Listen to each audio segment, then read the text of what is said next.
12 ভোল্টের battery proper ওয়েতে charge করার জন্য অটোকাট সার্কিট কতটা জরুরি তার সবারই জানা।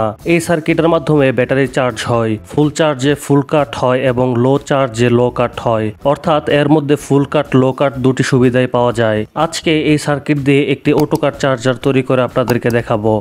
সাথে ট্রান্সফরমার হিসেবে ব্যবহার করব 12 ভোল্ট 3 এম্পিয়ারের এই ট্রান্সফরমারটি।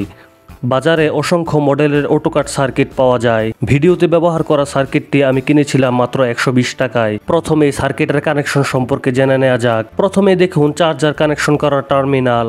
এখানে 12 থেকে 15 ভোল্ট ট্রান্সফরমার ব্যবহার করতে হবে। প্রথম দুটি পিনে ট্রান্সফরমারের এসি লাইন অর্থাৎ ট্রান্সফরমারের আউটপুটের 3টি তার রয়েছে। তার মধ্যে দুই পাশের দুটি তার হচ্ছে এসি লাইন এবং ট্রান্সফরমারের মাঝখানের তারটি হচ্ছে কমন লাইন।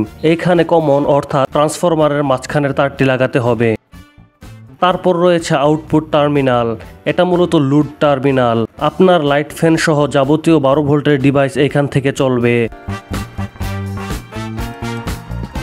সবশেষে এখানে রয়েছে ব্যাটারি লাইন। এখানে আপনার 12 ভোল্ট ব্যাটারি সংযোগ দিবেন।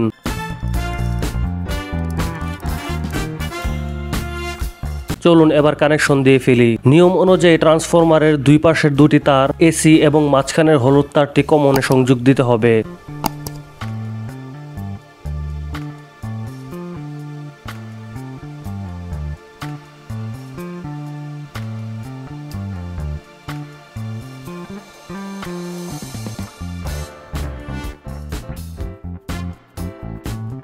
ট্রান্সফরমার সংযোগ দেওয়া শেষ। এবার ব্যাটারির লাইন সংযোগ দেব।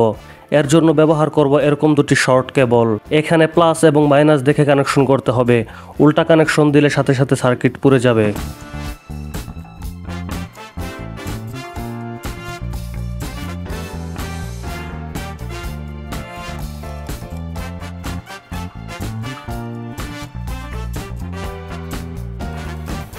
এবার আউটপুট কানেকশন করব।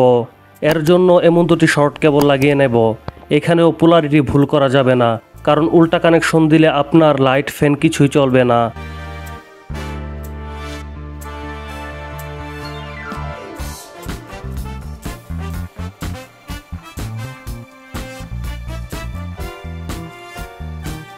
সব কানেকশন দেয়া শেষ। আমাদের অটোকাট সার্কিট তৈরি।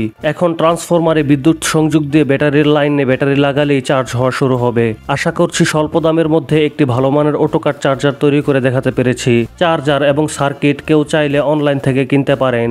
লিংক দেওয়া আছে ভিডিও ডিসক্রিপশন বক্সে।